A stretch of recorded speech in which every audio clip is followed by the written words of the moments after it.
Jadi kalau kita berbicara tentang mana jihad, sebenarnya cakep juga ya karena tema kita di hari ini jihad keluarga masa kini ya. Jadi komponen jihad ini apa maksud dari jihad itu perlu diterangkan begitu. Baik, jadi kata jihad itu sebenarnya di dalam agama kita itu kata yang luas penggunaannya.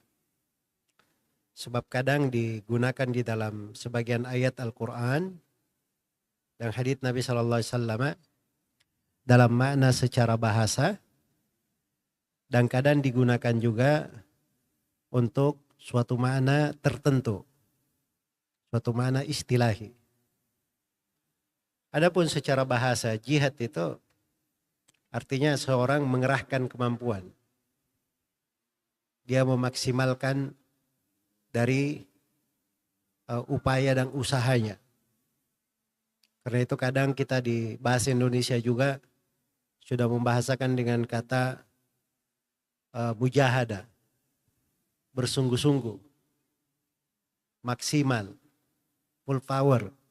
Itu semuanya bahasa-bahasa di atas mana jihad itu secara bahasa.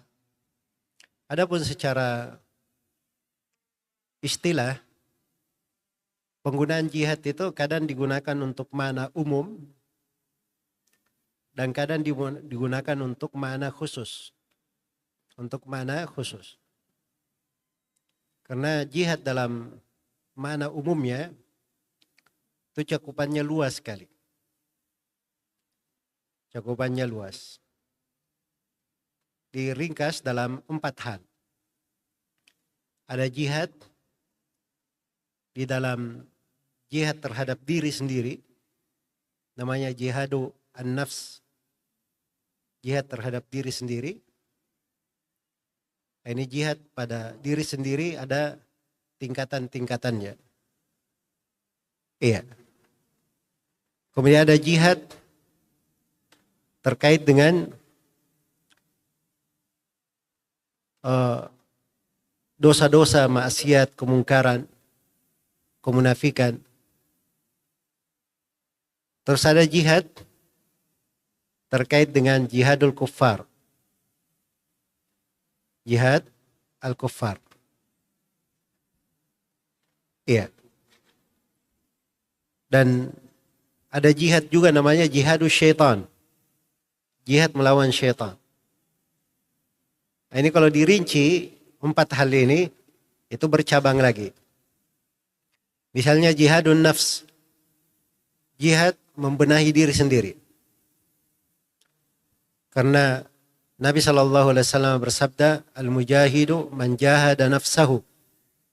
Seorang mujahid itu adalah siapa yang berjihad membenahi dirinya. Jadi Nabi sebut sebagai mujahid. Jihad juga. Iya. Jadi dulu kalimat jihad ini itu maknanya umum sekali dulu. Orang-orang Islam itu pada umumnya tahu. Cuman belakangan ini makna jihad itu jadi ceram gitu loh. Ya, kalau disebut kata jihad itu jadi kayak seram, mungkin arahnya kepada arah tertentu.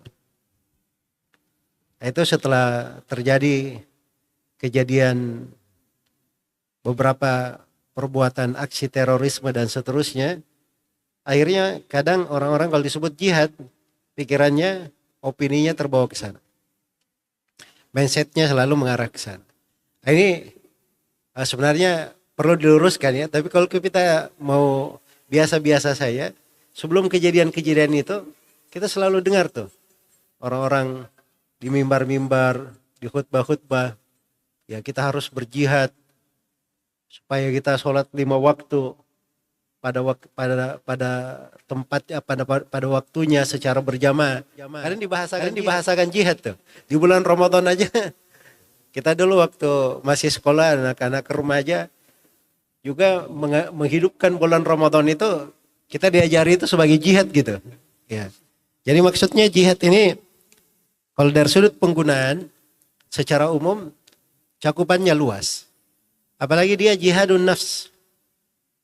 Jihadun nafs itu kata para ulama, itu ada 4 tingkatan. Jihad terhadap diri sendiri. Yang pertama ada jihad terhadap diri, mengajari diri ini kebaikan, mengajarkan ilmu kepadanya. Itu jihad juga. Ya. Bagaimana diri itu mengerti ilmu agama, dia tahu apa yang halal, apa yang haram, dia tahu kewajiban-kewajibannya di dalam kehidupan, dia tahu hak-hak Allah Subhanahu wa taala yang harus dia tunaikan. Nah, itu kan namanya jihadun nafs, kita berjihad terhadap diri kita supaya dia belajar. Dan yang kedua ada namanya jihad fil amal, jihad di dalam mengamalkan. Setelah dia berilmu, dia amalkan. Makanya dia beramal dengan ilmunya, dia sholat 5 waktu, hadir di majelis ilmu, dia bertutur kata yang baik, dia misalnya membantu orang yang kesusahan, itu kan amalan semuanya terhadap ilmu. Itu bentuk dari jihad juga. Kemudian yang ketiga ada namanya jihad dengan cara dia terhadap dirinya dengan mendakwakan kebaikan. Mengajak kepada hal yang baik, amar ma'ruf nahi mungkar. Kemudian yang keempat ada namanya termasuk jihadun nafs, jihad dia sabarkan dirinya. Ya, fasbir li hukmi rabbik. Dia sabarkan dirinya untuk 3 hal ini, dalam belajar, dalam beramal, di dalam berdakwah. Itu jihad semuanya, tingkatan dari jihad. Tingkatan dari jihad. Terus ada namanya jihad besar juga, disebut dengan nama jihadus syaitan. Jihad melawan syaitan. Iya. Jihad melawan syaitan. Dan ini termasuk jihad yang terpenting di dalam kehidupan. Karena syaitan itu Allah Subhanahu wa taala takdirkan dia hidup hingga hari kiamat agar supaya syaitan ini menyesatkan, mencari temannya yang bisa diajak ke neraka. Supaya dia sesatkan manusia. Karena itu syaitan minta kepada Allah supaya diberi waktu luang dia hidup. Setelah Allah berikan permintaannya, dia berkata apa? Fabi izzatika la ughwiyannahum ajmain. Demi izzamu ya Allah, sungguh aku akan menyesatkan mereka semua. Itu syaitan bersumpah itu. Iya. Syaitan bersumpah. Dan syaitan ini unik dia ya. Dia bersumpah dengan kebesaran Allah, dengan nama Allah. Tidak ada syaitan itu bersumpah dengan nama selain Allah. Jelas ya? Jadi kalau ada yang bersumpah dengan nama selain Allah, hati-hati ya, syaitan lebih bagus daripada dia. Iya. Ini syaitan bersumpah akan menyesatkan manusia. Dan Allah Subhanahu wa taala berfirman, "Inna syaitana lakum aduun fattakhidhuhu aduwa." Sungguhnya syaitan itu terhadap kalian adalah musuh. Terus menerus kalian jadikan dia sebagai musuh. Jangan lengah. Nah, itulah makna jihad. Ya kita hidup ini, kita tahu ini kita sedang jihad. Tiap hari kita jihad. Karena syaitan itu menyerang manusia bukan di waktu pagi saja. Di waktu siang atau di sore atau di malam saja. Tidak. Bahkan dia itu menyerang pada setiap saat, di setiap keadaan. Berada di manusia pada aliran darahnya. Iya. Berada di tengah manusia pada aliran darahnya. Ya, Nabi SAW pernah i'tikaf. Lalu, ini sedang i'tikaf di masjid ya. Beliau dijenguk oleh sebagian istrinya. Ketika selesai, maka beliau antar istrinya sampai ke pintu masjid. Ada 2 orang sahabat melihatnya. Begitu Nabi melihat istrinya, atau 2 orang ini melihat Nabi bersama istrinya, 2 orang sahabat ini tadinya jalan biasa, jadi jalan cepat gitu.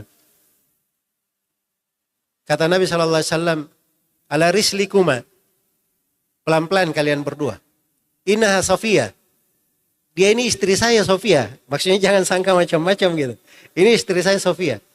Kata dua orang sahabat ini, subhanallah ya Rasulullah. Tidak mungkin kami menyangka tidak baik terhadap engkau. Iya. Kata Nabi SAW, inna syaitana yajri fi ibni Adam majrad dam. Sungguhnya syaitan itu mengalir di darah anak Adam, di aliran darahnya. Jadi Nabi sendiri tidak mau mencelakakan dua orang sahabat ini. Ya mungkin betul dia tidak menyangka buruk ya. Tapi siapa yang tahu, barangkali syaitan lagi mempermainkan dia nih. Maka Nabi berkata, ini istri saya Sofia. Supaya ditutup pintu terhadap syaitan. Jangan sampai menyesatkan dua orang sahabat ini. Iya. Karena itu Nabi SAW juga bersabda, la tu'inu syaitan ala akhikum. Jangan kalian bantu syaitan menjerumuskan saudara kalian. Jerumuskan saudara kalian. Jadi maksudnya syaitan ini luar biasa permusuhannya. Ya kalau musuh, tidak ada yang lebih dahsyat daripada syaitan. Dari sudut musuh. Kalau korban, tidak ada yang lebih banyak korbannya daripada syaitan. Tapi bersamaan dengan kita, musuh terbesar ini, kita kadang lalai darinya. Bahkan kadang seakan-akan kita hidup, tidak ada musuh kita yang bernama syaitan. Iya. Dan ini keliru ya, harusnya dibenarkan. Makanya syaitan itu musuh bagi kalian, jadikan dia musuh. Nah, syaitan ini menyerang manusia dari dua senjata, dari dua pintu. Itu dua senjatanya syaitan. Syaitan itu kalau menyerang manusia, dia cuma punya dua senjata. Tidak ada senjata yang lain. Senjata yang pertama dari arah syahwat. Dari arah syahwat. Jadi berilah seseorang itu supaya dia memperturutkan syahwatnya, hawa nafsunya, mendekati hal-hal yang diharamkan, perkara-perkara yang dilarang di dalam agama. Dan subhanallah kadang hal-hal yang dilarang ini, jiwa itu membisikkan bagus begitu. Membisikkan bagus. Padahal dia tidak tahu dosa apapun, senikmat apapun dosa itu, di belakangnya pasti ada petaka dan musibah. Apakah itu petaka yang mendera hati, mendera badan, atau membawa siksaan untuk dia di dunia atau di akhirat. Itu dosa. Tapi bersama dengan itu syaitan selalu menggambarkan dosa itu begini, begini, dan begini. Enak. Ya, makanya Rasulullah SAW bersabda, huffatin naru, huffatil jannatu bil makari, wa huffatin naru bis syahwat. Sesungguhnya sorga itu diitari dengan hal-hal yang tidak menyenangkan. Mau sorga, waktu sholat subuh, putus tidur ya. Ya kan? Mau sorga. Musim dingin, ya tahan-tahan untuk pergi berwudu. Kan begitu. Padahal ini lagi musim dingin nih. Enak, Sat. Ya. Itu sorga. Mau dapat sorga. Tapi kalau neraka, diitari dengan syahwat. Hal yang menyenangkan, menggiurkan. Orang berselera melakukannya, senang mengerjakannya. Itu neraka. Ya. Jadi memang dijadikan seperti itu. Karena itu syaitan datangi manusia dari arah syahwat. Itu satu senjata syaitan. Dan senjata syaitan yang kedua, dan ini senjata yang kedua ini lebih dicintai oleh syaitan. Lebih berharga bagi syaitan. Kalau dia berhasil di kedua ini, maka itu prestasi luar biasa bagi dia. Senjata yang kedua ini, dia menyerang manusia dari arah syubhat. Dari arah syubhat. Diberi kerancuan beragama. Diajak kepada pemahaman yang keliru. Dibuat perkara-perkara yang bid'ah itu sebagai sunnah, perkara yang bagus. Nah, kalau ada yang jatuh di situ, itu dosa lebih dicintai oleh iblis, syaitan daripada yang lainnya. Kenapa? Kalau maksiat semua orang tahu. Dia minum khamar. Kira-kira dia tahu dia salah atau tidak? Berdosa atau tidak? Dia tahu berdosa. Jelas ya? Tapi kalau dia dalam sebuah ibadah bid'ah, dianggap itu ibadah, dia mengertinya ini hal yang bagus. Makanya dia susah tobat. Kecuali kalau dia kenal sunnah diterangkan, baru dia bisa tobat. Tapi kalau dia berlaku dosa, misalnya dia minum minuman keras, ada suatu saat nanti misalnya dia rasakan buruknya perbuatan itu, dia bisa bertobat. Lebih gampang untuk bertobat. Karena itu serangan syaitan dari arah syahwat itu lebih dahsyat daripada serangannya dari arah serangan syaitan dari arah syubhat itu lebih dahsyat daripada serangannya dari arah syahwat. Baik, sekarang pertanyaannya. Syaitan sudah memerangi kita dengan 2 senjata. Apa tadi 2 senjatanya? Syahwat dan syubhat, Ustaz. Syahwat dan syubhat. Sekarang bagaimana cara menghadapi syaitan? Ya, ini jihadnya di sini. Bagaimana jihadnya? Nah, jihadnya di sini menghadapi syaitan itu juga dengan 2 senjata. Dan 2 senjata ini disebut dalam satu ayat Al-Quran. Yaitu firman Allah Subhanahu wa taala yang selalu kita dengarkan di Jumat pagi di hari subuh. Di subuh pagi di hari Jumat. Ya. Yaitu firman Allah Subhanahu wa taala, "Wa ja'alna minhum a'immatan yahduna bi amrina lamma sabaru wa kanu bi ayatina yuqinun." Kami jadikan mereka para pemimpin panutan dalam perkara kami.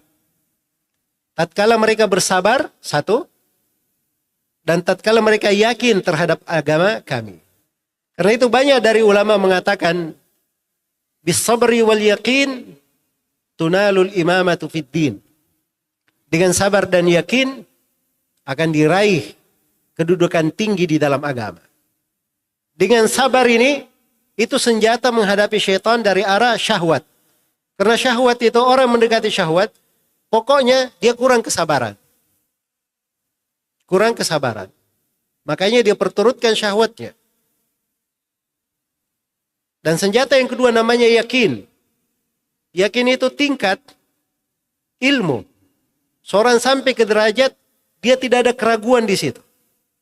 Nah, itu artinya dia punya ilmu yang kuat. Pemahaman yang lurus. Nah, kalau dia punya ilmu yang kuat, itu syaitan tidak bisa memberikan bahaya untuknya. Tidak memberikan syubhat baginya. Jelas ya? Saya beri contoh sederhana. Ini mungkin sering kita alami ya. Ada yang kalau sudah wudu, misalnya sudah wudu ini. Terus pikirannya ini kayaknya tadi saya belum cuci tangan. Ada yang pernah dapati dirinya begitu? Kadang-kadang mungkin gitu, Ustaz. Ya itu sering terjadi itu. Jelas ya? Kalau sudah berwudu, terus ini kayaknya ada angin yang keluar. Sering berpikir seperti itu. Nah, itu pintu syaitan memberi was-was. Itu syubhat namanya. Syubhat. Kalau dia mengerti agama, itu seperti Imam Al-Auza'i rahimahullah. Imamnya negeri Syam. Al-Auza'i, ya mungkin kalau antum sekarang tidak terlalu kenal ya. Tapi kalau di masa dahulu itu, di masa dahulu, itu lebih terkenal daripada Imam Ahmad, Imam Malik, Imam Syafi'i lebih terkenal. Imam Al-Auza'i. Nama beliau Abdurrahman bin Amr bin Abi Amr. Abu Amr Al-Auza'i. Jadi beliau ini suatu hari berwudu. Setelah wudu, tiba-tiba terlintas di benak beliau. Ini kayaknya belum cuci tangan. Nah, maka beliau berkata pada dirinya apa? Kamu syaitan membuat saya ragu cuci tangan. Sekarang datangkan bukti bahwa saya belum cuci tangan. Ya kan? Kan begitu. Kalau dia bilang belum cuci tangan, mana buktinya? Nah, berarti kamu dusta. Sudah selesai. Kan begitu. Nah, itu cara menghadapi syaitan dengan ilmu. Ya, kalau di kaidah lainnya dikatakan ibadah itu apabila sudah selesai dilakukan, maka tidak boleh kita menoleh kepada hal yang meragukan. Kalau kita punya kaidah ini, kita akan selamat dari 100 macam jerat-jerat syaitan di pembahasan ini. Yang bikin orang was-was. Lihat ya, kekuatan ilmu. Tapi harus ada ilmu, pengetahuan. Nah, dengan ilmu itu, kita bisa menepis banyak daripada apa? Gangguan-gangguan syaitan tersebut. Baik, ini terkait dengan masalah individu. Iya. Ada gangguan syaitan itu terkait dengan masalah kemasyarakatan. Bahkan ada gangguan syaitan terhadap manusia, memberi pikiran-pikiran terkait dengan masalah manusia secara umum, dalam hidup bermasyarakat, berbangsa, bernegara. Iya. Itu bisikan-bisikan syaitan semua. Sampai kadang ada sebagian orang, kalau ditanya tentang hukum membunuh manusia di tengah hutan, oh dia berkata itu haram. Dosa besar. Kadang berlebihan, kamu kafir, keluar dari agama. Tapi kalau ditanya, apa hukumnya orang demo-demo di jalan, terus meninggal ratusan orang. Oh itu enggak ada masalah. Jihad fisabilillah, harus disuarakan kebenaran. Jelas ya? Nah, ini terbalik cara berpikirnya. Itu syaitan menjerumuskan manusia. Makanya kata seorang penyair, membahasakan orang yang seperti ini, qatlun mri'in fi ghabatin jarimatun la tuktafar. Wa qatlu sya'bin kamilin mas'alatun fiha nadar. Membunuh seorang di hutan, itu dosa yang tidak diampuni. Tapi menyebabkan celakanya satu bangsa penuh, wah itu pembahasan masih perlu ditinjau kembali. Enggak ada, masih perlu ditinjau kembali. Itu sudut pandangan. Ya. Kamu bikin seperti ini menyebabkan banyak jiwa yang kayak kemarin demo-demo di Mesir ya. Ada yang bilang tuh orang-orang yang ekstrem pemikirannya. Ini sudah ribuan. Andai kata misalnya meninggal 1/3 dari penduduk Mesir, untuk keselamatan 2/3 kita korbankan 1/3. Ini kan pikirannya jalan syaitan semua, jalan buntu. Ya. Itu syaitan menyerang orang-orang dari arah syubhat, itu berbahaya. Baik. Jadi itu jihad terhadap syaitan. Ada jihad yang ketiga terhadap kaum munafikin, orang-orang yang berdosa, bermaksiat. Dan yang keempat ada namanya jihad terhadap orang-orang kafir. Iya. Jihad terhadap kaum munafikin, orang berdosa dan bermaksiat terhadap orang kafir, itu dibagi. Ada pembagiannya lagi. Ada jihad dengan lisan, ada jihad dengan tulisan, ada jihad secara fisik. Tapi kalau kita masuk di dalam berbicara jihad secara fisik itu selalu syariatnya dibangun di atas kepemimpinan seorang kepala negara. Makanya jangan ada yang bicara tentang jihad secara fisik kecuali kepala negara. Dan itu ketentuan di dalam agama. Karena itu lihat di Mekah. Umat Islam ada, dizalimi oleh orang-orang kafir. Tidak ada yang berkata ayo kita berjihad. Kalau kita mati syahid. Nggak ada. Karena di Mekah itu Rasulullah SAW dilarang berjihad dengan tangan. Bukan saya dikatakan tidak dibolehkan, dilarang berjihad dengan tangan. Alam tara ilal ladzina qila lahum kuffu aydiyakum. Tidakkah kalian melihat kepada orang yang dikatakan kepada mereka tahan tangan-tangan kalian? Iya. Itu diceritakan keadaan Nabi ketika beliau dan para sahabatnya berada di Mekah. Jadi harus ada kepala negara ya di dalam hal tersebut. Dan umat Islam untuk menegakkan jihad harus ada kekuatan. Harus ada kekuatan. Kalau tidak ada kekuatan, tidak disyariatkan jihad. Tidak disyariatkan jihad. Iya. Karena itu kata Alais bin Abdissalam di dalam Al-Qawaidul Kubra, setiap peperangan yang di dalam peperangan itu pasti kekalahan untuk umat Islam, itu adalah peperangan yang tidak disyariatkan. Peperangan yang tidak disyariatkan. Sudah tahu bahwa kalau dia berperang dengan cara seperti ini, tidak akan menang, itu namanya bunuh diri. Itu bukan peperangan namanya. Dan itu tidak disyariatkan. Tidak disyariatkan. Itu ada di kehidupan Nabi Sallallahu Alaihi Wasallam di fase Mekah. Setelah Nabi berada di Medina, kaidah ini dijaga. Bahkan di akhir zaman, Rasulullah Sallallahu Alaihi Wasallam kabarkan, ketika Nabi Isa alaihi salam sudah turun, Imam Mahdi sudah ada, dipimpin. Umat Islam semua bersatu di bawah kepemimpinan Imam Mahdi. Keluarlah Ya'jud dan Ma'jud. Ya'jud dan Ma'jud ini dua umat, tidak ada yang bisa mengalahkannya. Tidak ada yang bisa mengalahkannya. Makanya ketika Ya'jud dan Ma'jud keluar, apa perintah Allah kepada Nabi Isa, Imam Mahdi dan kaum muslimin? Diperintah bersembunyi di gunung. Diperintah bersembunyi di gunung. Itu ada di dalam hadits riwayat Bukhari dan Muslim. Supaya kita paham bahwa jihad itu itu bukan sekedar semangat. Ayo langsung begini. Harus ada ukuran kemampuan. Harus ada ukuran kemampuan. Baik. Jadi ini secara ringkas apa yang disebut dengan jihad. Karena itu cakupan dari jihad itu luas. Iya. Seorang duduk di majelis ilmu seperti ini itu adalah jihad. Ya. Seorang misalnya dia membenahi dari keluarganya. Itu adalah jihad. Ya. Kemudian di dalam keluarganya tersebut banyak dari amalan-amalan besar yang perlu dia hidupkan. Tujuan-tujuan agung dalam terbentuknya sebuah rumah tangga apabila ditegakkan itu dari jihad fi sabilillah.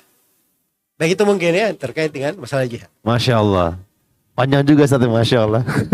Masalah jihad ini Masya Allah. Tapi mungkin kita fokus ke materi yang sudah ditulis Ustaz, dan juga tadi poin yang tadi Antum sudah sebutkan, masalah jihad dengan keluarga. Jihad keluarga ini tadi Antum sudah sebutkan untuk memberikan pengajaran salah satunya kepada keluarga dan lain sebagainya. Nah mungkin bisa dijelaskan Ustaz, jihad ini apakah dari suami saja, dari ayah mungkin, atau dari ibu, dari anak, atau bagaimana Ustaz? Untuk lebih detailnya Ustaz, Fadhol Ustaz. Barakallahu fikum. Ya sekarang begini, kita berbicara keluarga. Keluarga itu apa? Iya. Bahasa keluarga itu kalau bahasa Arab ya, itu ada kata al-usrah.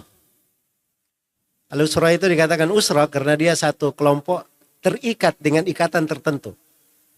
Ada hal tertentu yang mereka bersama di situ, terikat bersama. Iya.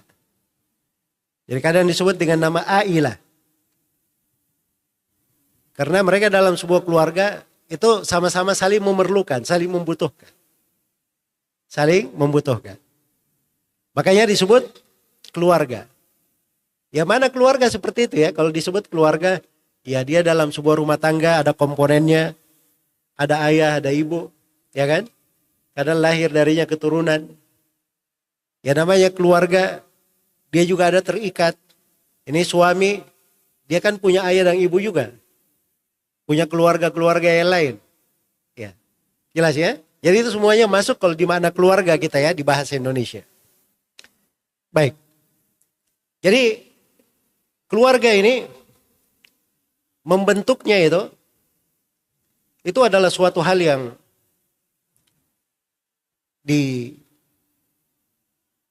sangat ditekankan di dalam syariat. Bahkan dia adalah komponen besar yang sangat diperhatikan di dalam agama. Karena manusia itu pada tabiatnya mereka adalah manusia yang bersosial. Tidak senang hidup sendiri.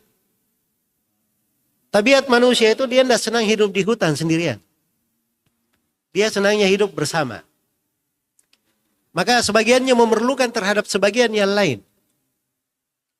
Karena itulah di dalam syariat Islam ada syariat pernikahan yang mengumpulkan antara sepasang suami dan istri. Dan dari sepasang suami istri ini lahirlah keturunan-keturunan. Lahir generasi. Nah, keluarga inilah yang diperhatikan. Sebab komponen sebuah negeri yang kuat itu asalnya dari individu-individu. Individu-individu ini itu bertemu lagi di dalam keluarga-keluarga. Keluarga-keluarga ini itulah isi sebuah negara. Itulah isi sebuah negara dan itulah kekuatan sebuah negeri. Itulah kekuatan sebuah negeri. Jadi membenahi diri, membenahi keluarga itu sebenarnya adalah pokok landasan untuk membenahi sebuah negara, sebuah negeri. Iya. Jadi kadang ada orang-orang yang bertanya, ini kenapa Salafin tidak mau ikut-ikut masuk ke partai, tidak mau ikut-ikut masuk pemilu, tidak ada ribut-ribut cari jabatan. Ya, jawabannya antum sudah paham. Karena konsep Islam itu, Nabi itu awal kali diutus, beliau tidak membangun negara. Tidak membangun negara. Bahkan orang-orang Quraisy siap memberikan apa saja yang diinginkan oleh Nabi. Kamu ingin menjadi penguasa kami, kami berikan. Yang penting jangan ajak kepada agama kamu. Ya kan? Tapi Nabi tidak menerima hal itu. Beliau mulai berdakwah. Dari istrinya Khadijah masuk Islam. Teman terdekatnya Abu Bakar As-Siddiq radhiyallahu taala anhu. Mulai masuk ke bersama beliau beberapa orang. Masuk ke tengah beliau keluarga, suami istri. Inilah yang dibentuk oleh Nabi sallallahu alaihi wasallam. Akhirnya menjadi luas dakwah itu. Sampai akhirnya terbentuk negara Islam di kota Madinah. Nabi mau mulainya dari mana? Dari individu dan keluarga. Iya. Karena itu kalau ada yang berdakwah, dia mau mulai dari cara kekuasaan. Itu orang nggak ngerti agama. Dia tidak paham cara berdakwah. Tidak paham cara berdakwah. Makanya para ulama itu santai mereka. Duduk. Tidak perlu kepada kursi kekuasaan. Mereka cuma duduk, baca kitab, mengajarkannya kepada umat. Iya. Sebab duduknya mereka mengajarkan ilmu, itu sebenarnya kekuasaan, kerajaan tersendiri. Tidak dimiliki oleh raja-raja dunia. Karena mereka dengan mengajarkan ilmu itu bisa menguasai hati-hati orang. Ya. Mengajak hati-hati orang supaya tunduk kepada Allah Subhanahu wa taala, sama-sama beribadah kepada Allah. Makanya para ulama itu didengarkan kalau dia bicara. Karena orang tahu bahwa ini orang alim ini tidak menghendaki dunia.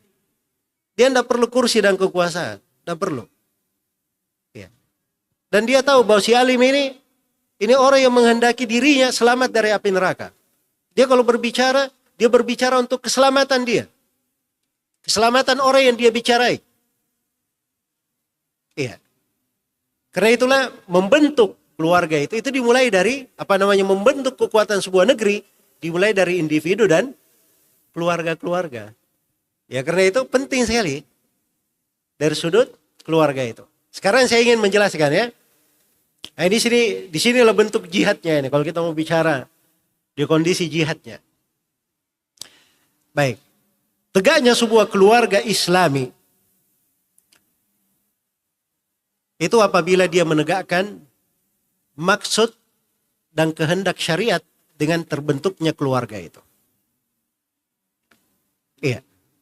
Dengan terbentuknya keluarga tersebut. Jadi keluarga ini ada sudut syar'i di dalamnya. Terbentuknya keluarga. Ada sudut namanya ibadah. Ini sudut agama. Dari sudut agama. Karena memang diperintah oleh agama untuk berkeluarga. Diperintah untuk berkeluarga. Iya. Dan berkeluarga itu bagian dari ibadah. Bagian dari ibadah. Makanya pernah datang 3 orang ke rumah Nabi SAW. 3 orang ini mengecek bagaimana kehidupan Nabi SAW di rumahnya. Jadi Nabi tidak ada di rumah. Mereka tanyalah kepada istri-istri Nabi SAW bagaimana kehidupan Nabi dan seterusnya. Akhirnya para istri Nabi SAW mulai bercerita. Nah, 3 orang ini pun merasa dirinya, waduh kayaknya kita selama ini banyak kekurangan deh. Ya. Yang satu mulai berkata, saya, ini tidak ada insya Allahnya dia bilang ya.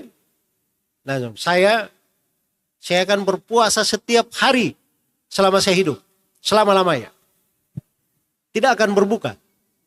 Jadi dia pengen setiap hari puasa. Besok puasa lagi, besok puasa. Tiap hari. Orang yang kedua, dia berkata, adapun saya akan sholat malam 1 malam suntuk selama saya hidup. Tidak akan tidur selama-lamanya. Ya. Yang ketiga tidak mau kalah pula. Yang ketiga berkata, adapun saya akan konsentrasi ibadah, tidak akan menikah selama-lamanya. Tidak akan menikah selama-lamanya. Maka begitu Rasulullah SAW kembali ke rumah beliau, diberitakanlah kepada beliau ada 3 orang datang, kemudian mereka berkata begini. Rasulullah SAW marah mendengar hal itu. Beliau langsung ke masjid, naik ke atas mimbar, biasanya kalau ada perkara penting seperti itu ya. Beliau naik ke atas mimbar, lalu beliau bilang kepada para sahabat, Ama inni atqakum lillahi wa akhsyakum lah. ketahuilah bahwa saya ini adalah orang yang paling bertakwa kepada Allah di tengah kalian. Dan saya adalah orang yang paling takut kepada Allah di tengah kalian.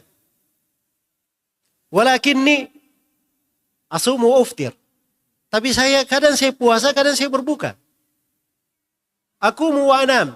Dan saya kadang sholat malam, kadang saya tidur di malam hari. Ada saya sholat, ada saya tidur. Wa tazawwajun nisa. Dan saya juga nikah dengan banyak perempuan.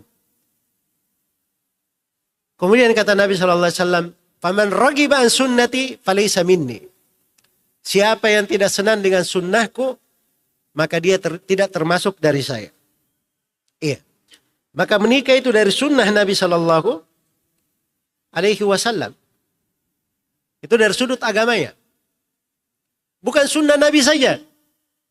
Bahkan sunnahnya para Nabi dan para Rasul. Walaqad arsalna min qablika rusulan wa ja'alna lahum azwaja wa dzurriyyah. Kami telah jadikan untuk engkau wahai Nabi Muhammad, atau kami telah jadikan sebelum engkau wahai Nabi Muhammad para Rasul. Kami telah utus para Rasul sebelum engkau. Dan kami jadikan untuk para Rasul ini punya istri-istri dan anak-anak keturunan. Itu para Nabi dijadikan seperti itu. Itu ada sudut agama di dalamnya. Ada sudut agama. Iya. Kemudian yang kedua, jadi dari bentuk jihad itu, keluarga di masa kini, seorang hendaknya memahami bahwa dengan dia menjaga keluarganya, membina sebuah keluarga, membangun sebuah keluarga, itu artinya dia sedang berjihad membangun agamanya. Dia sudah berjihad membangun agamanya. Makanya Nabi berkata kepada orang yang belum menikah, orang yang sudah menikah, kalau dia sudah menikah, maka dia telah menyempurnakan 1/2 dari agamanya. Dia telah menyempurnakan 1/2 dari agamanya. Iya. Faqad istakmala nisfa dinihi wal yattaqillaha fi nisfi tsani. Dia sudah menyempurnakan 1/2 agamanya, sisa dia bertakwa kepada Allah pada 1/2 agama yang lainnya. Iya. Nah, itu pentingnya pernikahan. Dan di situ perlu jihad, mujahadah, kesungguhan. Bagaimana seorang itu membangun keluarga yang baik. Kemudian dari sudut lainnya, keluarga itu dari maksud pokok yang diinginkan di dalam syariat adalah kita membangun ibadah-ibadah dan ketaatan-ketaatan di dalamnya. Membuat seorang itu lebih dekat kepada Allah Subhanahu wa ta'ala. Ya, dengan dia berkeluarga. Makanya subhanallah ya. Kita lihat Rasulullah SAW. Beliau itu memiliki banyak istri. Dan diizinkan untuk Nabi SAW punya lebih dari 4 istri. Itu kekhususan untuk Nabi Muhammad SAW saja di tengah umat ini. Adapun selain dari beliau, dari umatnya, hanya dibolehkan paling banyak 4 saja. Dari istri. Nabi SAW kalau dilihat di istri-istrinya, mereka ini adalah sosok-sosok yang mengukir sejarah. Sosok-sosok yang mengukir sejarah. Jelas ya? Perhatikan misalnya Aisyah radhiyallahu anha. Menonjol di ilmu, di pengetahuan. Ya. Sebagian istri beliau digelari Ummul Masakin, ibunya orang-orang miskin. Saking banyaknya dia dermawan kepada orang miskin. Ya. Sebagian istri Nabi SAW gemar bersedekah. Nabi SAW pernah melihat Juwairiyah habis sholat subuh. Kemudian Nabi tinggalkan keluar ke masjid. Balik lagi di waktu duha. Dan Juwairiyah masih di tempat dia sholat, belum bergerak. Maka Nabi SAW berkata kepadanya, mengajari istrinya, saya setelah pergi tadi, saya ucapkan 4 kalimat. Andai kata 4 kalimat ini ditimbang dengan semua bacaanmu dari subuh sampai sekarang, 4 kalimat ini masih lebih berat. 4 kalimat ini masih lebih berat. Nah, itulah zikir pagi yang kita baca ya. Subhanallahi wa bihamdi adada khalqihi wa ridha nafsihi wa zinata arsyihi wa midada kalimati. Tapi lihat ya, ini bukan perempuan sembarangan nih. Didikan Nabi SAW. Duduk dari habis subuh sampai waktu duha masih duduk berzikir di situ. Masih duduk berzikir. Ummu Habibah, istri Nabi SAW.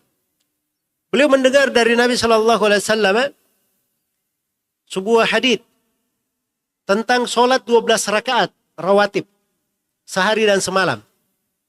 Akan dibangunkan rumah di sorga. 12 rakaat rawatib.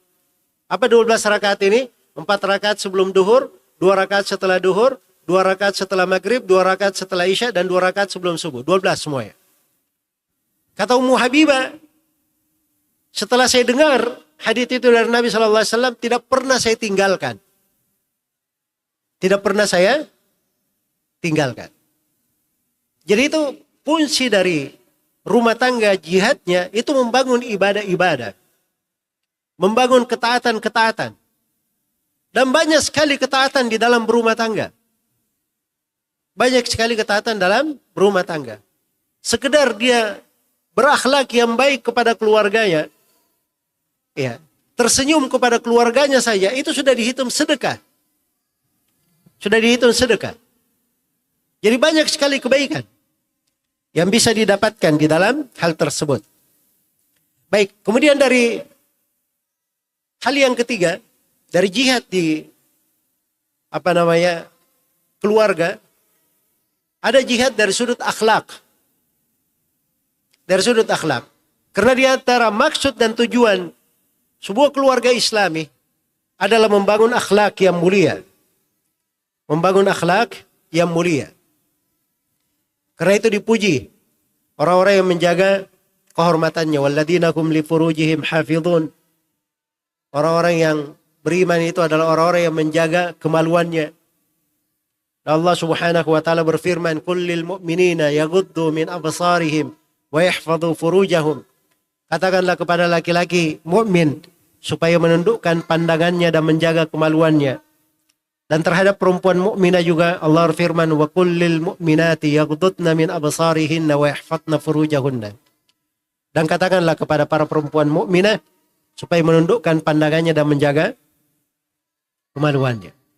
Jadi semuanya dari akhlak yang mulia, dijaga dan dipelihara. Iya. Dan itu maksud terbentuknya rumah tangga. Dengan akhlak yang baik itu. Dengan akhlak yang baik tersebut. Maka seorang perempuan di rumahnya itu dikatakan fassalihatu qanitatun hafizatun lil ghaibi bima hafizallah. Seorang perempuan yang salihah, qanitat, dia menjaga apa yang diperintah untuk menjaganya. Itu dari sudut akhlak di dalamnya. Dan Allah Subhanahu wa taala berfirman, "Wa ashiruhunna bil ma'ruf." Dan bermuasyarahlah kalian. Hiduplah, bergaullah dengan keluargamu dengan hal yang paling ma'ruf, hal yang paling baiknya. Hal yang paling baiknya. Iya. Maka ini semuanya adalah bentuk-bentuk dari mujahadah. Seorang bagaimana dia berakhlak dengan akhlak yang paling baik di tengah rumah tangganya. Dan ini yang menjadi masalah ya. Kadang Masya Allah ya, seorang suami kepala rumah tangga, kalau dia di luar, Masya Allah, tebar senyum sana sini. Sama teman-temannya, wow Masya Allah dermawan. Gak mau dia dibayarkan, dia selalu yang bayarin orang. Tapi begitu di rumahnya, baru ketuk pintu saja, keluarganya di dalam seakan-akan menyangka ini ada singa mau masuk. Ya. Ada singa mau masuk. Sudah ketakutan orang. Jelas ya, wah ini sebentar lagi saya diperiksa apa ini? Kena audit apa dari, lebih dahsyat dari kayak KPK di auditnya. Ya. Ini kadang hal-hal gak bagus ya. Bahkan harusnya dia terhadap keluarganya harusnya lebih baik.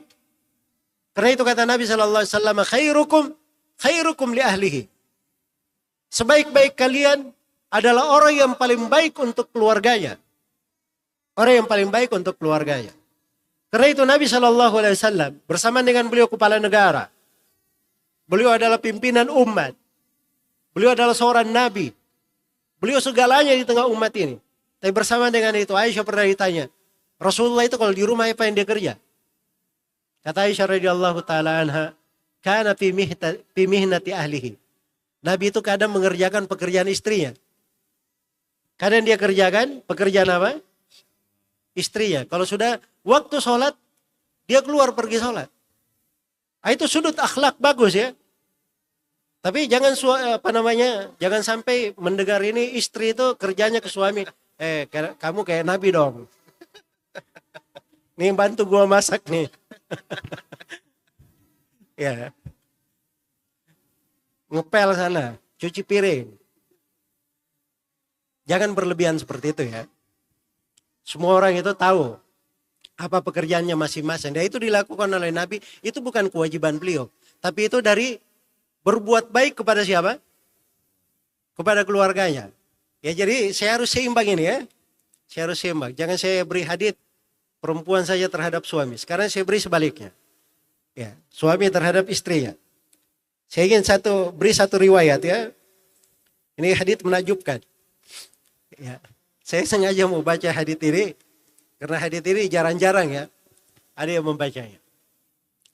Ini hadits diriwayat Bukhari Muslim. Dari Asma bintu Abi Bakar. Dari Asma putri Abu Bakar As-Siddiq. Ini Asma saudari perempuan Aisyah radhiyallahu anha. Asma bercerita bahwa saya dinikahi oleh Az-Zubair. Maksudnya Az-Zubair bin Awam. Nah, Az-Zubair bin Awam ini tidak punya harta. Enggak ada dia punya harta, tanah, tidak ada punya dia tidak punya budak, enggak ada apapun yang dia punya. Kecuali seekor kuda. Seekor kuda. Iya. Maksudnya dari sudut harta yang dipegang itu enggak ada dia punya. Budak juga enggak ada. Tapi dia punya kebun, dia ada kuda. Ada kuda. Maka kata Asma, sayalah yang memberi makan kudanya. Saya yang mencukupi kuda ini, saya yang merawatnya. Ya bayangkan aja, Asma yang merawat kudanya. Ya, kadang perlu dimandikan. Kan begitu ya? Baik. Kemudian kata beliau, dan saya yang menumbuk biji-bijian untuk kuda itu.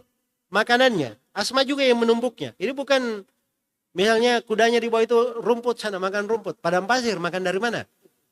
Ya.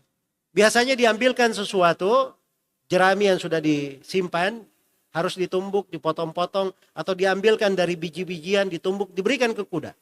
Nah, itu Asma semua yang melakukannya. Ya. Memberi minum juga, itu pekerjaan beliau. Ya. Kemudian kata beliau, dan saya juga, kata Asma, saya juga yang bikin adonan roti. Walaupun saya tidak pandai membuat rotinya, tapi adonannya dia bikin. Nah, kalau sudah mau membuat roti, kata Asma, saya minta bantuan teman-temanku, tetanggaku. Orang-orang Al-Ansar.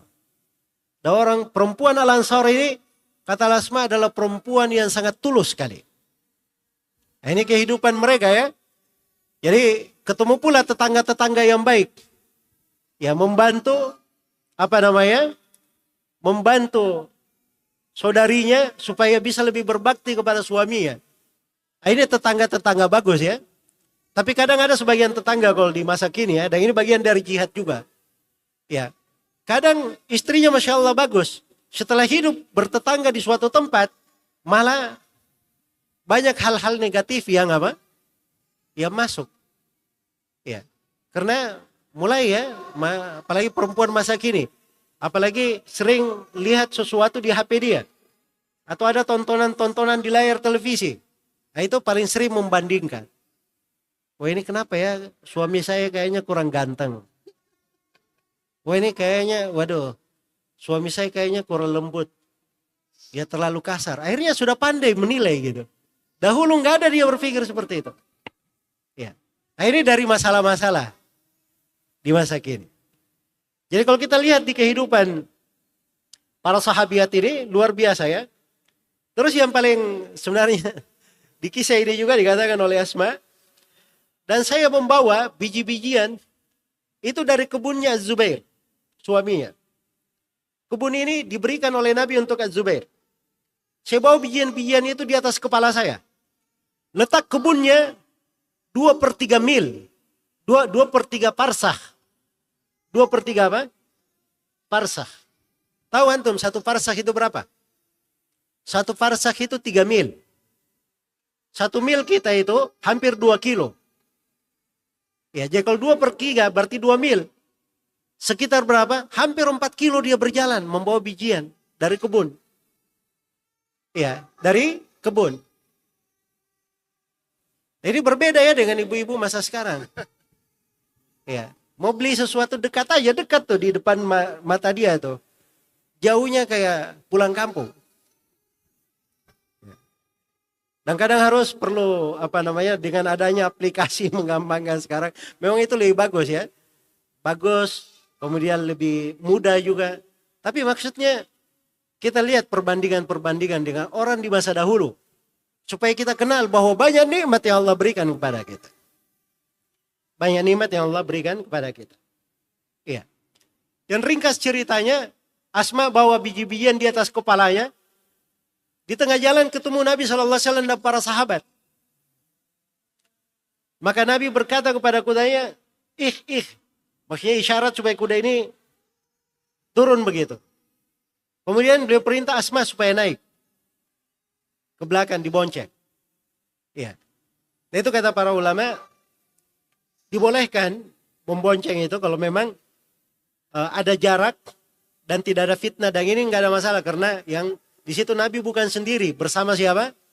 Bersama para sahabatnya. Ya. Dan ini kondisi perlu dibantu gitu. Dibiarkan saja kayak gitu kan, itu bukan dari hal yang bagus.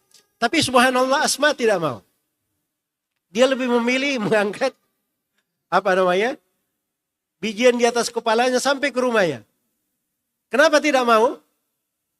Karena dia tahu bahwa suaminya pencemburu. Dia tahu bahwa suaminya pencemburu. Maka beliau tidak terima tawaran Rasulullah Sallallahu Alaihi Wasallam. Akhirnya sampai Abu Bakar memberi hadiah untuk Asma, ya, seorang pelayan. Maka kata Asma, saya pun mulai beristirahat dan bisa bekerja lebih bagus. Ya. Jadi di sini di dalam membentuk rumah tangga itu ada sudut penting namanya sudut akhlak, dijaga dan dipelihara. Kemudian ada sudut lainnya di dalam membentuk rumah tangga. Dari hal penting dalam rumah tangga itu ada namanya hubungan kemanusiaan, hubungan kemasyarakatan. Ijtimai. Hadaf ijtimai. Iya. Sebab seorang itu bukan berinteraksi pada dirinya saja, di tengah keluarganya saja, tapi antara keluarga kepada orang lain. Ke keluarga pada orang lain juga. Karena itulah kita lihat di dalam tatanan rumah tangga di kehidupan Nabi Sallallahu Alaihi Wasallam dan para sahabatnya itu sangat membentuk suatu kemasyarakatan yang indah. Saya beri satu contoh ya. Ya, bagaimana kuatnya hubungan rumah tangga ini. Jadi itu ada para sahabat namanya orang-orang Asy'ariyin. Abu Musa al-Asy'ari, Abu Malik al-Asy'ari, Abu Ruhum al-Asy'ari, macam-macam itu sahabat nama-nama dari al-Asy'ari. Jadi mereka ini satu rumpun, satu kabilah tapi banyak keluarga. Suatu hari mereka kekurangan makanan. Maka mereka datang kepada Nabi Sallallahu Alaihi Wasallam. Nabi memberikan arahan. Kata Nabi Sallallahu Alaihi Wasallam, hamparkan sebuah hamparan. Dihamparkanlah kain begitu, hamparan. Kemudian kata Nabi Sallallahu Alaihi Wasallam, setiap orang membawa makanannya simpan di hamparan itu. Maka setiap rumah tangga ini, setiap keluarga ini keluar membawa makanannya. Sedikit, banyak, apapun yang ada di rumahnya disimpan di situ. Dikumpul bersama. Setelah itu Nabi SAW berkata, silahkan setiap rumah tangga ambil keperluannya masing-masing. Maka setiap dari mereka pun kembali mengambil keperluannya sampai selesai semuanya. Keperluan mereka masih tersisa yang terkumpul itu. Perhatikan. Ini sudut kemasyarakatan dibangun. Karena itu Rasulullah SAW bersabda, "Man kana yu'minu billahi wal yawmil akhir, falyukrim jarahu." Siapa yang beriman kepada Allah dan hari akhirat, hendaknya dia muliakan tetangganya. Dia muliakan tetangganya. Dan Nabi SAW di bulan Ramadan, kadang beliau makan bersama para sahabatnya. Makan bersama para sahabatnya. Dan Rasulullah SAW itu berkata, Jibril terus berwasiat kepada saya tentang tetangga, berbuat baik kepada tetangga, berbuat baik kepada tetangga. Banyak sekali Nabi diberi wasiat oleh Jibril. Sampai kata Nabi SAW, ini kayaknya Jibril ini mau mewarisi tetangga saya. Jelas ya? Jadi kayaknya Jibril mewarisi tetangga saya. Saking banyaknya Jibril berwasiat berbuat baik kepada siapa? Kepada tetangga. Jadi satu sudut ya, di dalam agama kita, itu membangun sebuah kemasyarakatan yang sangat besar. Kemudian di sudut lainnya, dari sudut jihad di rumah tangga itu, ada namanya sudut keamanan. Sudut keamanan. Rasulullah SAW bersabda, "Man kana aminan fi sirbihi, mu'afan fi jasadihi, wa indahu qutu yaumihi, maka annama hizat lahu dunya bihadafiriha." Barang siapa yang aman di tengah keluarganya, dia sehat pada badannya, dia punya makanannya untuk hari itu, seakan-akan dunia dan segala isinya adalah milik dia. Karena itu keamanan di dalam rumah tangga itu dari komponen yang sangat pokok. Itu dari sumber kebahagiaan. Seorang aman di dalam rumahnya, tidak ada kekacauan, tidak ada kerusuhan, tidak ada permusuhan. Ya. Kalau ini dibangun di dalam rumah tangga, aman setiap rumah tangga seperti ini, pasti akan aman negeri itu. Tidak ada negeri yang tidak aman dengan posisi rumah tangga seperti itu. Iya.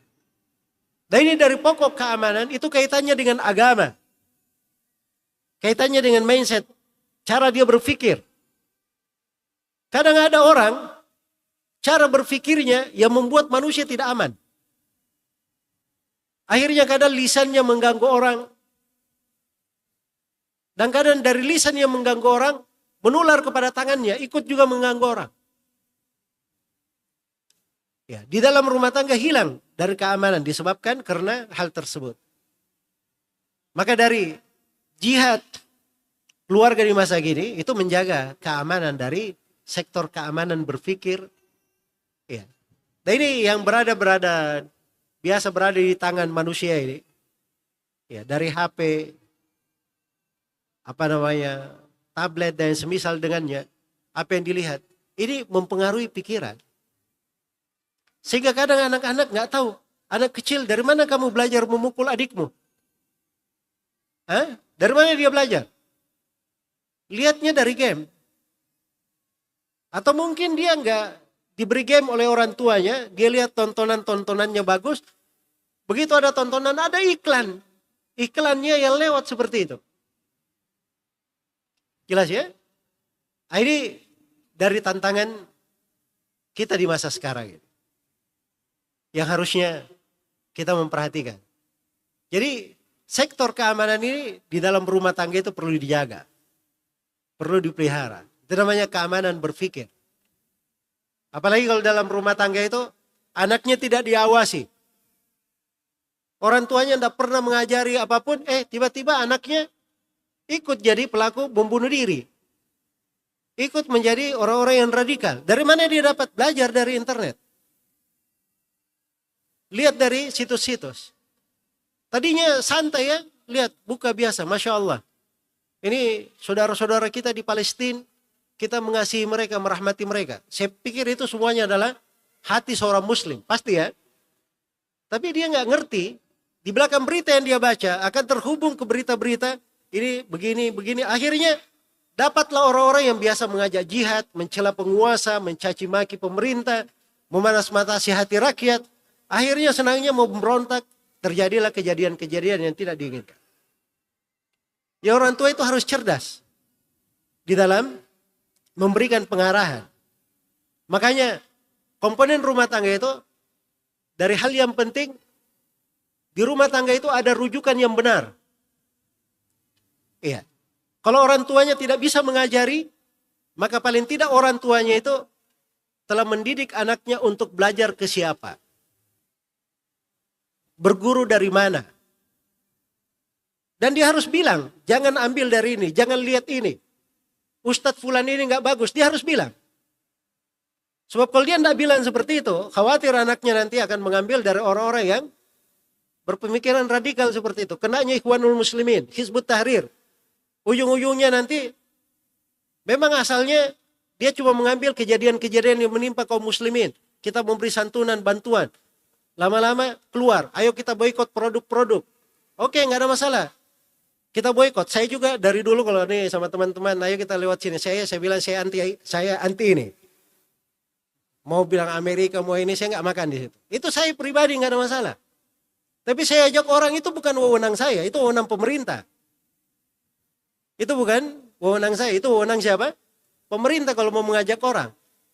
Nah, itu kan sudut sebenarnya kalau kita masuk di situ, itu pembahasan tata negara. Pembahasan apa? Tata negara. Dilihat loh bagaimana hubungan diplomasi antara negara ini ke negara sana. Ya, jangan sampai kita berbuat sesuatu yang merusak hubungan antar kedua negara.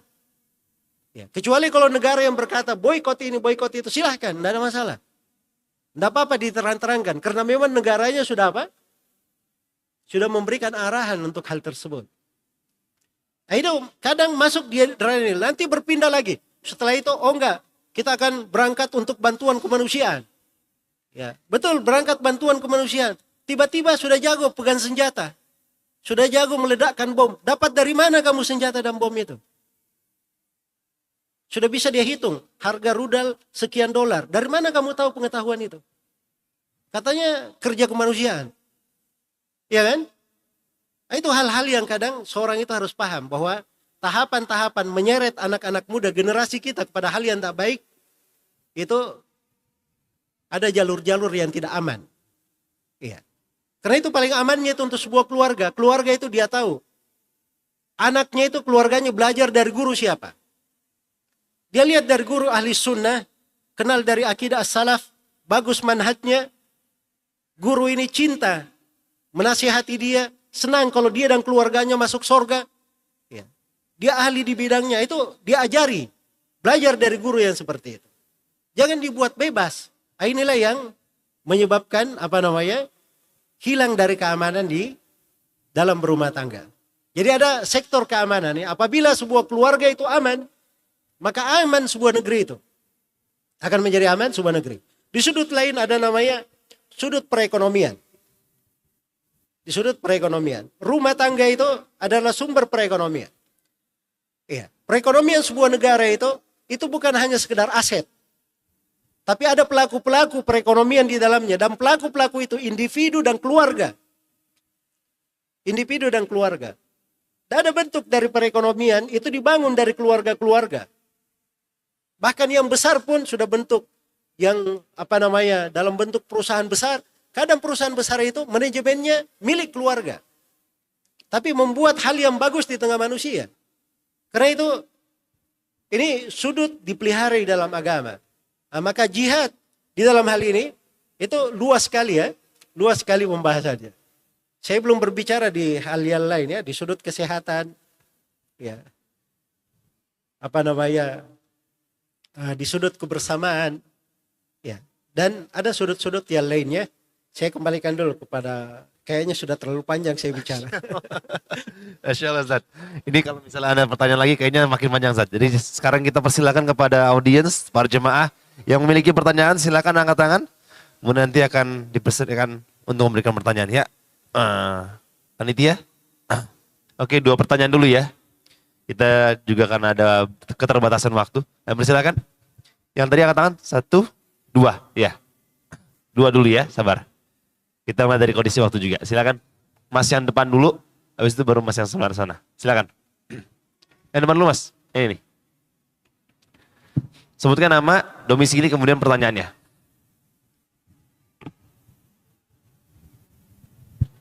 Bismillah, Assalamualaikum warahmatullahi wabarakatuh, Ustaz. Assalamualaikum warahmatullahi wabarakatuh. Perkenalkan, Ana Abu Malik dari Bekasi. Yang Ana tanyakan untuk masalah jihad ini kan luas ya Ustaz ya. Banyak sekali jihad mulai dari diri sendiri, terus keluarga ataupun yang lainnya. Tapi ada juga di mana jihad ini disalahgunakan sih Ustaz. Contohnya pemahaman khawarij ataupun teroris menganggap membunuh ataupun yang lain atau menyerangnya itu dianggapnya itu jihad. Nah, bagaimana caranya kita membentengi, terkhusus kita sebagai kepala keluarga ya, untuk membentengi keluarga kita dari pemahaman-pemahaman yang menyimpang tentunya Ustadz. Nasihat dari Ustadz sih gitu. Syukran jazakallah khair. Ya, barakallahu fiik. Untuk pertanyaan ini, Masya Allah ya, pertanyaan bagus sekali. Terkait dengan pemahaman-pemahaman keliru seputar jihad itu. Ada yang menyalahgunakan jihad pada hal-hal yang terorisme, radikal dan semisal itu. Bagaimana membentengi keluarga kita? Ada satu ayat Al-Quran. Panduan untuk sebuah keluarga yang pasti bahagia. Itu firman Allah Subhanahu wa taala di surah An-Nahl.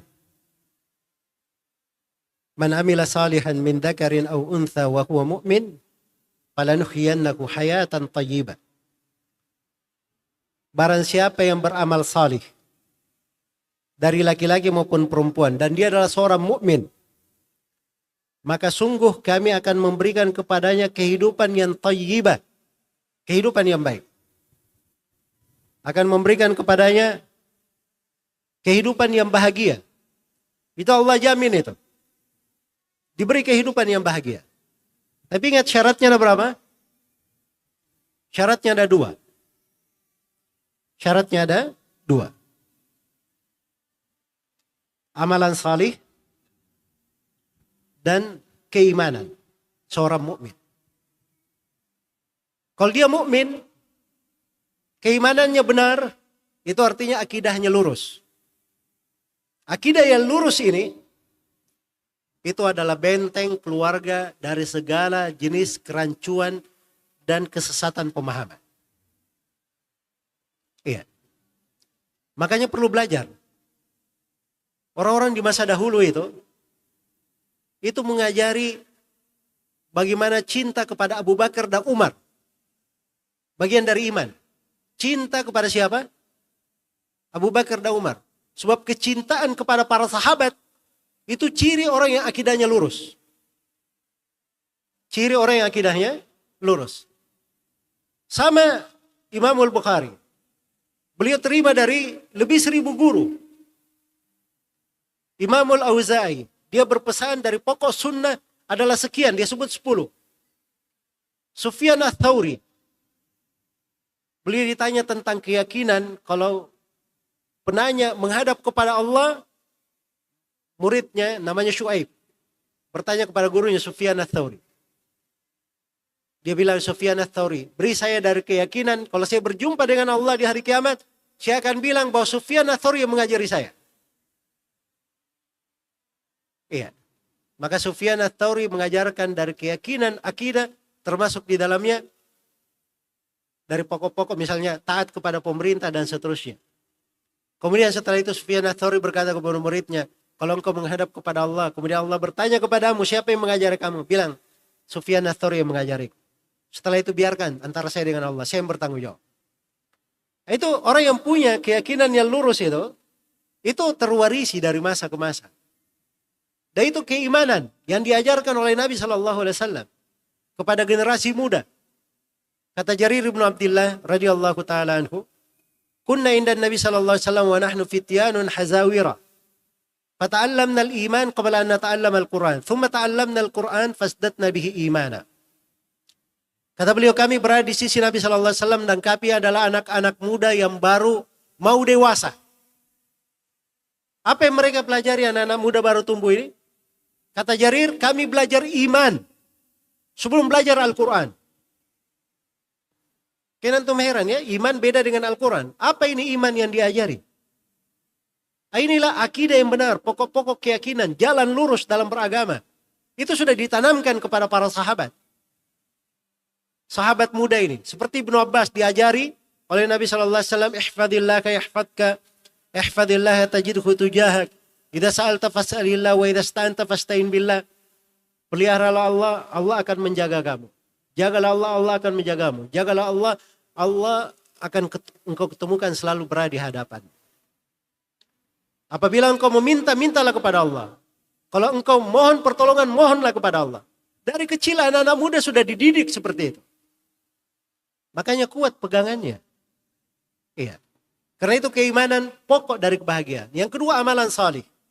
Harus disibukkan dengan amalan salih. Ada ketaatan yang dia lakukan. Ketaatan yang dia lakukan. Nah, itu dua sumber kebahagiaan. Kemudian dua hal yang lainnya. Dan ini akhir dari jawaban. Ya, sebenarnya kalau ada fitnah seperti itu tadi, cara menyelesaikannya itu mudah. Cara menyelesaikannya mudah. Yang pertama yang selalu dipegang oleh seorang rumah tangga, apapun yang terjadi di dalam sebuah negara, selalu bersama pemerintah yang syah. Selalu bersama siapa? Pemerintah yang syah. Sebab itu kaidah Nabi yang mengajari. Nabi yang mengajari. Ya orang banyak desas-desus, bicara begini-begini begitu. Tinggalkan semuanya. Ambil dari pemerintah yang syah. Iya.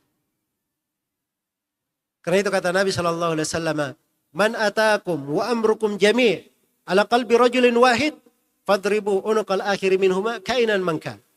Siapa yang mendatangi kalian, dan kalian sedang bersatu di bawah kepemimpinan seorang pemimpin, yang datang ini ingin mengambil hak kepemimpinan, ingin merebutnya juga. Itu kan biasa terjadi ya.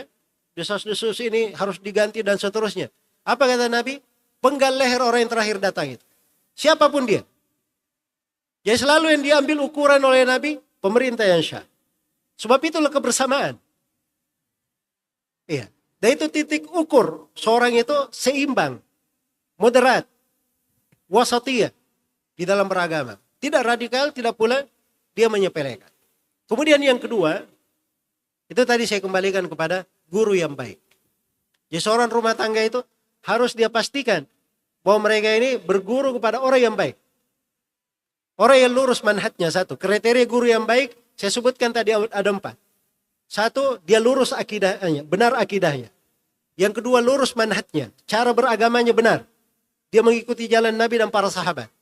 Kemudian yang ketiga, dia adalah penasehat untuk umatnya. Senang kebaikan untuk orang. Tulus dan ikhlas. Dia kalau menasihati orang, dia ingin kalau orang ini selamat dari api neraka, masuk surga. Nah, itu guru yang bagus itu. Kemudian yang keempat, dari kriteria guru, dia menguasai bidang ilmu yang dia ajarkan. Harus dia kuasai bidang ilmu yang dia ajarkan. Karena ada guru kadang baik hatinya. Tapi bicaranya bukan pada keahliannya.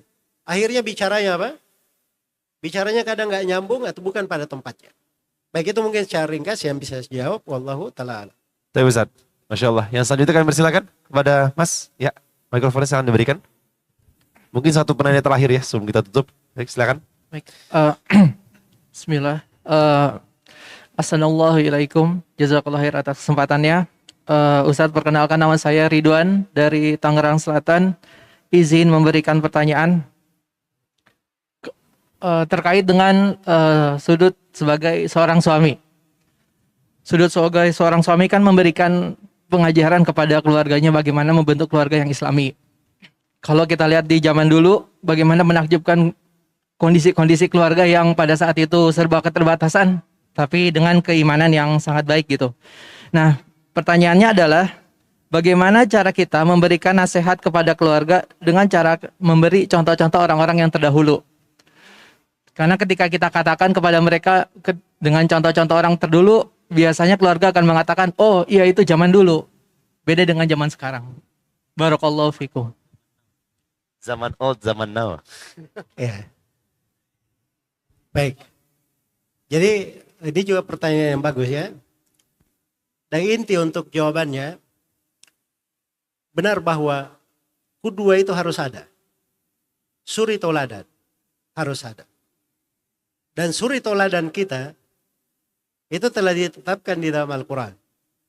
Laqad kana lakum fi Rasulillahi uswatun hasanah liman kana yarjullaha wal yawmal akhir wa dzakarallaha katsiran. Telah ada untuk kalian pada Rasulullah sallallahu alaihi wasallam suri tauladan yang terbaik. Bagi siapa yang menghendaki Allah, hari akhirat, dan banyak berzikir kepada Allah. Jadi kalau kita mengambil suri tauladan dari Nabi sallallahu alaihi wasallam, dari para sahabat, itu pasti akan bagus hasilnya. Sisa bagaimana kita bersabar saja mendidik mereka di atas hal itu. Kepada Nabi Muhammad sallallahu alaihi wasallam Allah berfirman, "Wa'mur ahlaka bis salati wastabir 'alaiha. La nas'aluka rizqan, nahnu narzuquk." Wahai Nabi Muhammad, perintahlah keluargamu menunaikan salat dan bersabarlah terhadap mereka. Ini Nabi ini diperintah agar supaya memerintah keluarganya supaya sholat. Dan Nabi Muhammad diperintah bersabar. Jadi perlu ada kesabaran. Wasbir nafsaka ma'al ladina yad'una rabbahum bil ghadati wal 'ashiyyi yuriduna wajha. Sabarkanlah diri engkau bersama orang-orang yang beribadah kepada Rabb-nya pagi dan petang, mereka menginginkan wajah Allah. Iya. Jadi suri toladan itu harus ada. Dan suri toladan terbaik kita adalah Rasulullah SAW dan para sahabatnya. Dan itu selalu di sebuah umat itu, umat berjaya dimanapun, dia selalu ada suri toladannya. Ada panutannya. Ada panutannya. Dan kita di tengah umat ini sudah ada panutan yang terbaik untuk kita. Hanya saja hal yang kedua, ini yang penting untuk pertanyaan tadi. Setelah ada suri toladan dari Nabi dan para sahabat dan orang-orang salih, juga ada suri toladan dari kepala rumah tangga. Dari orang yang ada di dalam rumah tangga itu yang menjadi panutan. Jadi kepala rumah tangganya sendiri yang memberi contoh yang baik. Suri toladan yang bagus. Yang diikuti oleh siapa? Diikuti oleh keluarganya. Kan bermula dari kepala rumah tangga. Iya. Jadi kalau kepala rumah tangganya memberi contoh yang bagus, setiap hari misalnya diberi satu akhlak, diterapkan bersama-sama, dia amalkan bersama-sama di tengah keluarganya, maka itu pasti akan membangun suatu hal yang luar biasa di dalam rumah tangga. Karena itu kita berusaha untuk menerapkan dari akhlak yang baik, pendidikan-pendidikan yang bagus pada diri kita, sebelum kita berikan kepada keluarga dan anak-anak kita. Khususnya suami dan istri, itu memberi contoh yang baik kepada anak-anaknya. Dan apabila sudah diberi contoh yang baik, akan tumbuh hal yang baik pula di tengah anak-anaknya biidnillahi ta'ala. Wallahu ta'ala. Tapi Ustaz, Masya Allah, dengan selesainya sesi tanya jawab ini, maka sudah seluruh rangkaian acara kita di sesi pada awal ini. Masya Allah, syukron, jazakallah khair Ustaz, barakallahu fiik atas semua ilmu dan juga faidahnya. Dan teman-teman semua, insya Allah kita akan break terlebih dahulu karena nanti di main theater ini akan lanjutkan dengan sesi dari Astara. Kami sekali lagi menginformasikan buat teman-teman semua di sini yang membawa barang-barang, mohon diperhatikan barang-barangnya agar tidak tertinggal, tidak tertukar ya. Bagi yang bawa anak-anak juga mohon anak-anaknya dijaga. Ya, dan setelah ini kami persilakan buat teman-teman semua untuk bisa mungkin berkeliling. Dan jangan lupa untuk follow di Rihla Series, satu buah kolaborasi highly anticipated konsep yang insya Allah akan coming soon ya. Rihla Series yang akan berkolaborasi dengan teman-teman dari Halal Fair. Dan insya Allah kita juga nanti akan ada berbagai macam sesi lagi talk show bersama dengan para asitizah di sesi setelah sholat asar. Baik, kami ucapkan jazakumullah khairan sudah hadir. Kita tutup dan doa kafaratul majelis. Subhanakallahumma bihamdika asyhadu an la ilaha illa anta astaghfiruka wa atubu ilaik. Wassalamualaikum warahmatullahi wabarakatuh.